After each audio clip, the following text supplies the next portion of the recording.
Meus queridos filhos e filhas, muito bom dia! 11 de fevereiro de 2026, quarta-feira da quinta semana do Tempo Comum. Sintam-se todos bem acolhidos, bem-vindos a este momento de oração, de escuta da Palavra de Deus, de reflexão da Palavra em nosso coração. É sempre um privilégio e é sempre uma bênção para nós, minha gente, começarmos o nosso dia ouvindo aquilo que é bom, aquilo que vem de Deus, né? A paz esteja em nossos corações. Iniciemos em nome do Pai, do Filho e do Espírito Santo. Amém. Leitura do primeiro livro dos Reis, capítulo 10, versículos do 1 ao 10. Naqueles dias, a rainha de Sabá, tendo ouvido falar para a glória do Senhor da fama de Salomão, veio prová-lo com enigmas. Chegou a Jerusalém com numerosa comitiva, com camelos carregados de aromas e enorme quantidade de ouro e pedras preciosas. Apresentou-se ao rei Salomão e expôs-lhe tudo o que tinha em seu pensamento. Salomão soube responder a todas as suas perguntas. Para ele nada houve tão obscuro que não pudesse esclarecer. Quando a rainha de Sabá viu toda a sabedoria de Salomão, a casa que tinha construído, os manjares da sua mesa, os cortesãos sentados em ordem à mesa, as diversas classes dos que o serviam e suas vestes, os copeiros, os holocaustos que ele oferecia no templo do Senhor, ficou pasmada e disse ao rei: realmente era verdade o que eu ouvi no meu país a respeito de tuas palavras e de tua sabedoria. Eu não queria acreditar no que diziam, até que vim e vi com os meus próprios olhos, e reconheci que não me tinham dito nem a metade. Tua sabedoria e tua riqueza são muito maiores do que a fama que chegara aos meus ouvidos. Feliz a tua gente, felizes os teus servos, que gozam sempre da tua presença e que ouvem a tua sabedoria. Bendito seja o Senhor teu Deus, a quem agradaste, que te colocou sobre o trono de Israel, porque o Senhor amou Israel para sempre e te constituiu rei para governares com justiça e equidade. Depois ela deu ao rei 120 talentos de ouro e grande quantidade de aromas e pedras preciosas. Nunca mais foi trazida tanta quantidade de aromas como a que a rainha de Sabá deu ao rei Salomão. Palavra do Senhor. Graças a Deus. Muito bem, meus queridos. Nós ouvimos hoje 1 Reis 10, do 1 ao 10, um texto muito bonito e muito conhecido, porque o próprio Jesus faz menção a esta perícope nos evangelhos, né? E esse texto de hoje fala da rainha de Sabá, né? Ela visita Salomão após ouvir falar da sua fama, e o texto mostra como a sabedoria recebida por Salomão tem alcance internacional. Interessante, né? Povos de fora reconhecem que ali há algo maior do que diplomacia, luxo e propaganda, né? A perícope trabalha 3 movimentos bem claros, gente. Primeiro, a busca. A rainha vem para provar Salomão com as perguntas que ela faz. Segunda coisa, revelação. Salomão responde a tudo e sua sabedoria se torna visível também em sua casa, em sua ordem. E a terceira coisa, o terceiro movimento, é o reconhecimento. A rainha bendiz o Deus de Israel e honra o rei. Então, o povo central, o ponto central, né, não é a riqueza em si, mas o fato de que a verdadeira grandeza de Salomão, aos olhos de quem o encontra, é a sabedoria e por trás dela o Deus que a concede. Interessante. Olha só, o texto começa no versículo 1 dizendo assim: a rainha de Sabá, tendo ouvido falar da fama de Salomão, foi a Jerusalém para pô-lo à prova com enigmas. Então a rainha, ela representa o mundo de fora, que ao ouvir falar da fama de Salomão, não se contenta com rumores, ela vai ao encontro. A sua intenção é provar com enigmas, isto é, testar se a fama corresponde à realidade. O detalhe que é colocado, falou-lhe de tudo que tinha em seu coração. Olha só, essa expressão indica, gente, uma busca sincera. Não é só curiosidade intelectual, mas é um desejo de esclarecimento interior, né? Depois nós vemos aqui os presentes, perfumes, ouro, pedras, mostram que a visita tem dimensão diplomática, né? Então, mas o texto dá primazia ao diálogo, né? Antes de qualquer troca material, vem a troca de palavras aqui no texto que nós ouvimos, e também de sentido, né? Gente, há pessoas que passam a vida ouvindo falar de Deus, ouvindo falar da fé, ouvindo falar da igreja, da sabedoria do evangelho, mas ficam apenas na notícia, né? A rainha de Sabá ensina o passo decisivo, ir e perguntar de verdade. E ensina outra coisa, levar a Deus o que está no coração, sem maquiar. Então a oração mais fecunda não é a mais bonita, mas a mais verdadeira, não é? Gente, há aqui um duplo movimento. Primeiro, da rainha que vai até Salomão, e depois de Salomão que responde para ela com sabedoria.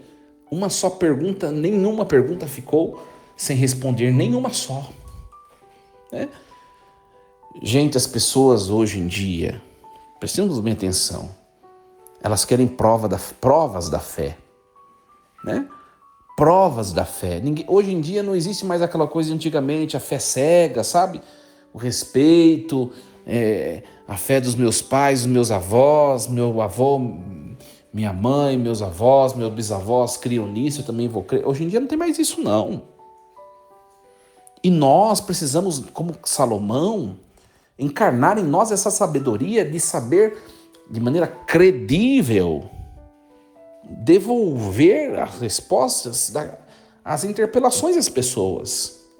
Por isso que eu sempre tenho falado para vocês, gente, há hoje uma necessidade muito grande das pessoas conhecerem mais a doutrina, conhecerem a doutrina cristã, católica, entender as coisas para poder ter propriedade, para poder, de maneira credível, né?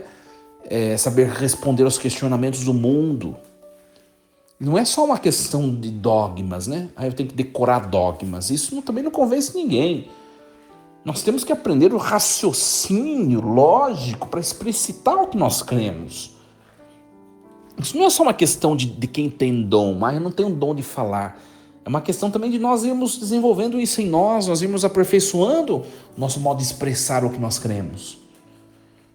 Gente, isso não diz respeito à intelecção, né?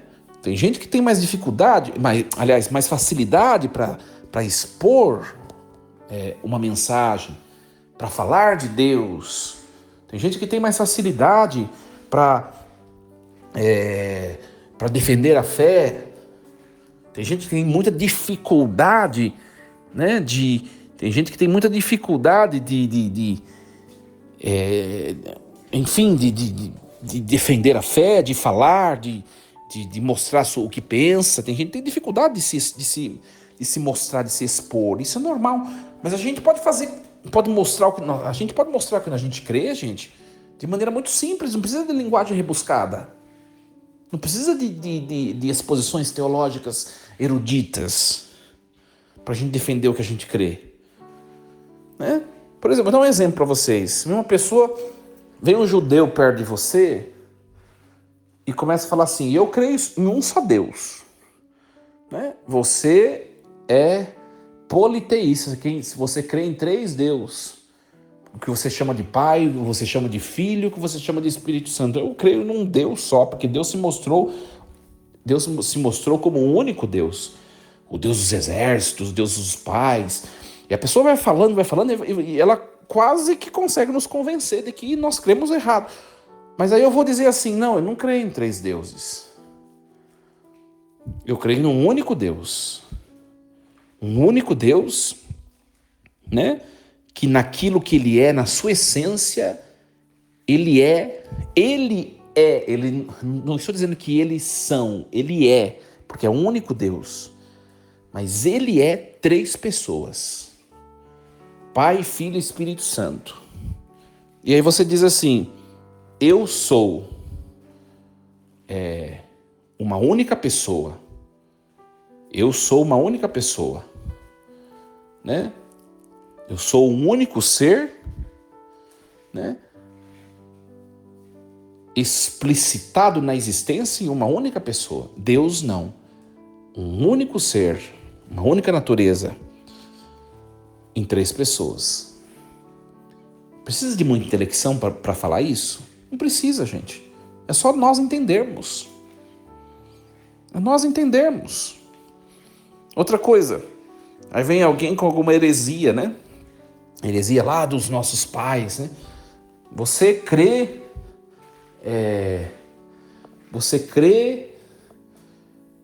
que Deus que Deus é 2 pessoas, né?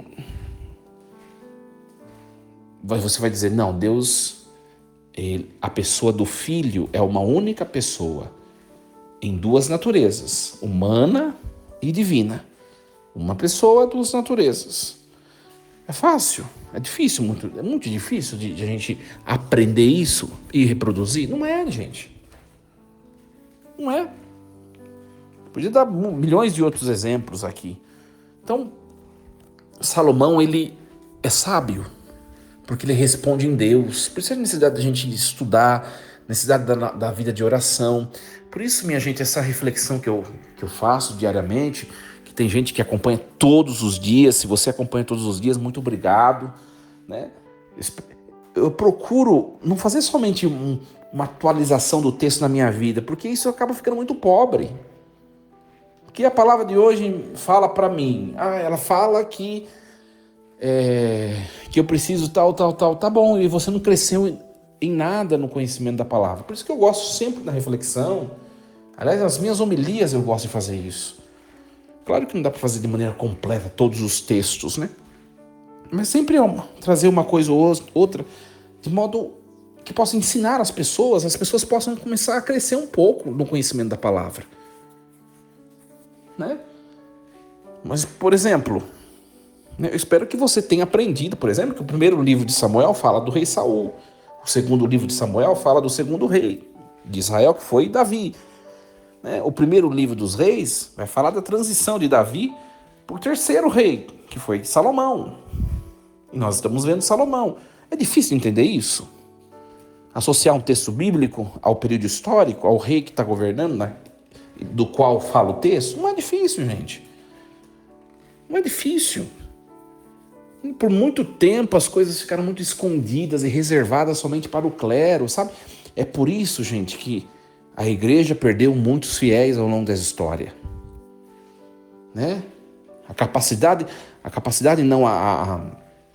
O hábito de reservar o conhecimento da fé, da verdade, somente aos clérigos. Né? Se a igreja tivesse ensinado os fiéis a verdade, até hoje nós teríamos uma única igreja. Não essas montaréis de religiões aí que foram criadas. Não é? Ora, gente, o texto continua. Salomão respondeu a todas as perguntas da rainha. Não houve coisa alguma que lhe fosse obscura e que o rei não pudesse explicar. Olha a sabedoria de Salomão. Nada lhe foi obscuro. Isso não quer dizer que Salomão ele sabia de todas as coisas. Ele não é Deus, né, gente? Ele não era Deus. Né? Ele não é onisciente como Deus. mas que dentro do horizonte do texto, a sua capacidade de discernir e responder é extraordinária e é reconhecida publicamente, né? Ele comunica a sua sabedoria, ele não guarda para ele, não fica presa. Por isso que, gente, eu colocando um pouquinho na experiência que eu vivo aqui junto com vocês, eu não estudei 10 anos no seminário diocesano, com 2 faculdades, mais outra que eu já tinha, 3 universidades, para poder ficar falando coisa óbvia para vocês. A gente não pode reduzir as pessoas, como que fala? Reduzir por baixo, né? Rebaixar as pessoas, né? Nivelar por baixo, como dizem. Não estava esquecendo a expressão. Não, todo mundo tem capacidade de conhecer a palavra. Todo mundo. Muitas inquietações espirituais não se resolvem por falta de fé, mas por falta de caminho, gente. Então, não perguntamos, não estudamos, não buscamos acompanhamento, não perseveramos.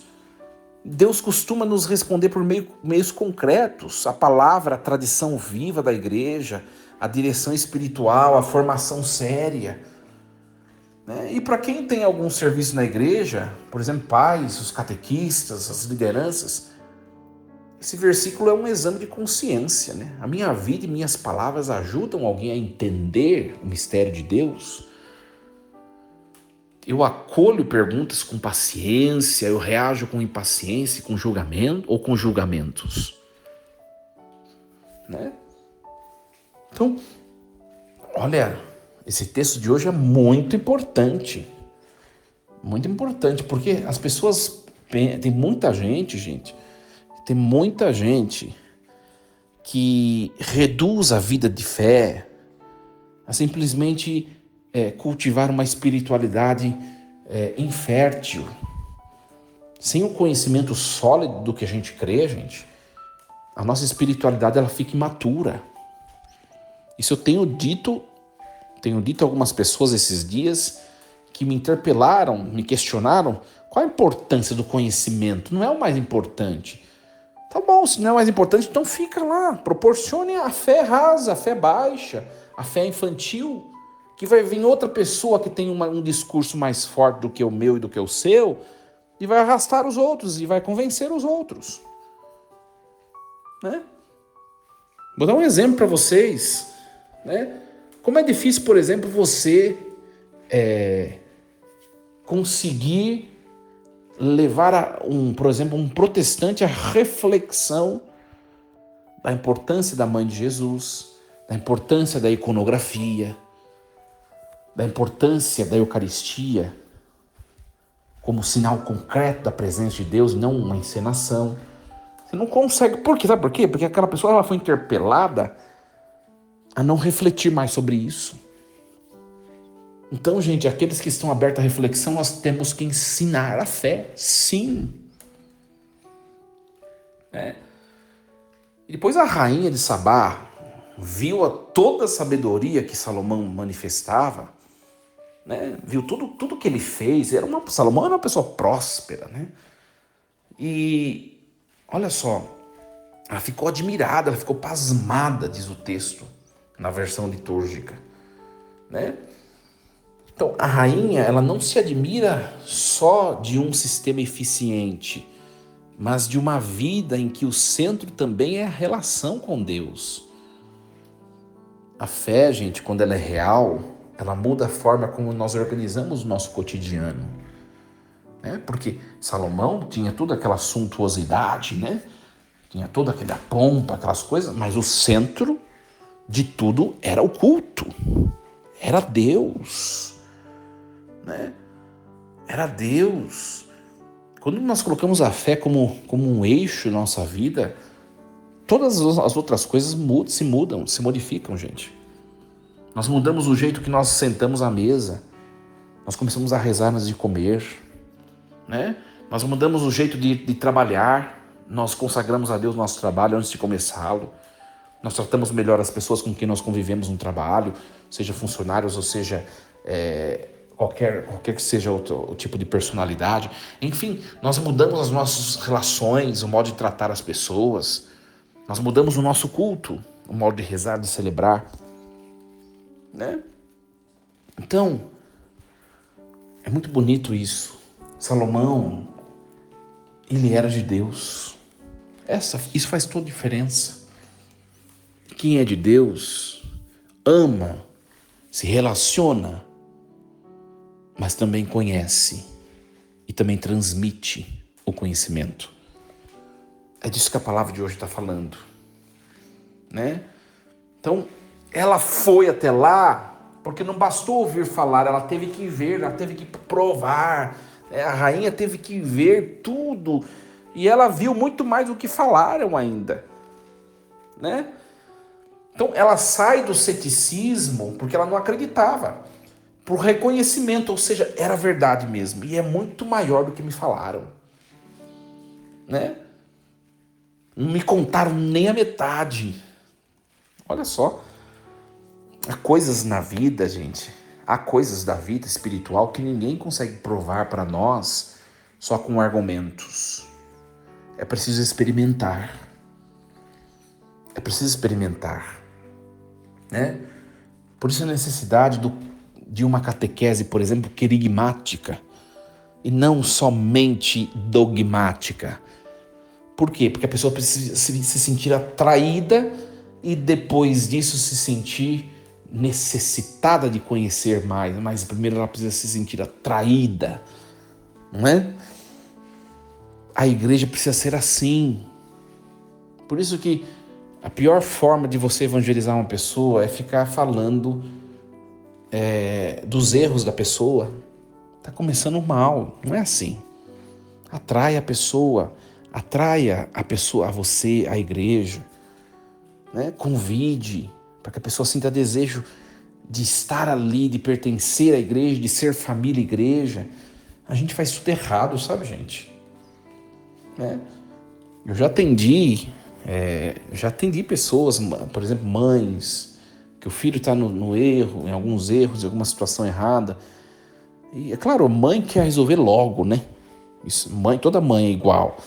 E começa a falar, você precisa ir para a igreja, você precisa corrigir essas coisas, não tá legal, Deus não está feliz com você, tal coisa. Pode até ser verdade o que você está dizendo, mas não é um jeito eficaz de evangelizar. Né? A rainha, ela foi até lá, quando ela viu, ela se encantou. As pessoas precisam experimentar Deus, minha gente. Né? Eu tenho cada vez mais focado um pouco nisso. Quando eu comecei meu ministério, não pensava desse jeito não, gente. Não pensava desse jeito. Passaram todos esses anos do meu ministério e eu mudei um pouco esse modo de pensar. Né? Nós não precisamos nos dignificar para ir até Deus. Nós vamos até Deus para que até o fim da nossa vida nós nos dignifiquemos por completo. É diferente. Vocês conseguem entender? Né? Tem gente que pensa como eu pensava antes, tem gente que está ainda lá atrás, né? São as pessoas que são preconceituosas, são pessoas que são restritivas, né? Ou seja, ninguém presta, só eu. Não, gente, na igreja, né? Nem você presta, ninguém presta. Nós estamos lá para nos tornarmos pessoas melhores. Todos nós. Uns estão na frente, outros um pouco mais atrás. Isso dá para ver no jeito de ser, no jeito da constituição das pessoas, né? As pessoas como elas são. Dá para perceber quem é evoluído espiritualmente e quem não é. Mas todo mundo é carente, precisa de Deus. Né? Todo mundo. Então, a rainha, ela percebe que a sabedoria, ela não beneficia apenas o rei. Interessante isso. Ela cria um ambiente onde os outros também podem viver melhor, né? Felizes são os teus servos, Salomão. Olha só que bonita a expressão da rainha de Sabá. Depois ela faz algo ainda mais importante. Ela bendiz o Senhor, reconhecendo que a fonte do bem não é só Salomão, né? Então, e aparece o núcleo político-religioso, né? O rei é posto no trono para exerceres o direito e a justiça, essa expressão bonita, né? A sabedoria bíblica não é luxo intelectual, gente. Ela é capacidade de governar a vida na direção do bem, né? A verdadeira sabedoria torna os outros mais vivos, mais leves, mais firmes, não mais dependentes, menores ou manipulados. Então, se a minha fé ou o meu conhecimento deixa os outros mais pesados e sem esperança, algo está errado, né? E para quem tem autoridade, seja em casa, no trabalho, na comunidade, na igreja, a medida é clara: direito e justiça. Então, a autoridade não é um privilégio, ela é missão. Onde Deus reina, a consequência prática é uma vida mais justa, né? Quem exerce qualquer tipo de poder, gente, exerça com sabedoria, como se fosse a própria pessoa divina a fazer por meio de você, né? Então é um texto muito comprido, depois nós vamos ver que a narrativa ela fecha com a oferta, os dons que são oferecidos a Deus, né? Claro, né? Quando qualquer pessoa encontra algo verdadeiro de Deus, nasce espontaneamente o desejo de oferecer, né? Por que vocês acham que tem pessoas que servem à igreja, né? Que dedicam sua vida à igreja? Por quê? Porque percebem que recebem muito de Deus. Olha, quem menos se oferece à igreja é porque é ingrato diante dos benefícios que de Deus concede a ele ou a ela. Você pode ter certeza, né? Por exemplo, eu não sirvo a Deus porque Deus precisa de mim, mas eu sirvo a Deus porque eu tenho gratidão por tudo que Deus me faz, não é? Então a oferta não é pagamento, ela é fruto de gratidão, né? Muito bonito isso. Concluindo um pouco para a gente fechar, que o tempo avança tão rápido, né, gente? A gente vai falando e o tempo vai discorrendo tão rápido. Alguns pontos para nós levarmos para a reflexão no dia de hoje. Primeira coisa, a fé começa muitas vezes pela busca, né? Sair do ouvir dizer para ir ao encontro e ver concretamente. Às vezes a gente precisa disso, né? O segundo ponto, a verdadeira sabedoria ela é reconhecível. Ela gera clareza, ordem, justiça e um modo de viver que aponta para Deus. O terceiro ponto, o encontro com a verdade transforma, né? Quando a rainha de Sabá chega lá e contempla tudo aquilo que, né, Salomão e tudo que acontece ali, ela se transforma, né? Um outro ponto para nossa reflexão, a reflexão do nosso dia, é que tudo converge para Deus, né? Pode ver que a rainha termina tudo que acontece, toda a cena termina a rainha bendizendo ao Senhor, o Deus de Salomão. Olha interessante, tudo converge para Deus. Em tudo que nós fazemos, gente, claro que tem coisas que é mérito da nossa humanidade, mas ainda assim é dom de Deus, né? E por último, a gratidão, que deve virar entrega, disponibilidade, oferta, né? Por isso que a rainha ela entrega muitos presentes, aromas para Salomão. Gratidão, né? Ela experimentou aquela circunstância que foi edificante para ela, ela deixa um gesto de gratidão. Por isso que eu falo nas missas, né? Toda missa, pelo menos quando eu não era seminarista, que eu ia com a minha mãe, não tinha uma missa que a gente não levava uma oferta pequena. Nem que você dê 10 centavos lá no... Porque nós temos algo para entregar para Deus em toda vez que nós prestamos culto a Ele. Com certeza. Que palavra linda hoje, né? Muito bem, queridos. Força e coragem. Em nome do Pai, do Filho e do Espírito Santo. Amém. Desejo a vocês uma excelente quarta-feira com muita bênção, gratidão, né? Tal como os aromas que a rainha de Sabá oferece a Salomão, que o nosso dia, os nossos momentos ao longo desse dia seja cheio do perfume, do odor que vem de Jesus Cristo.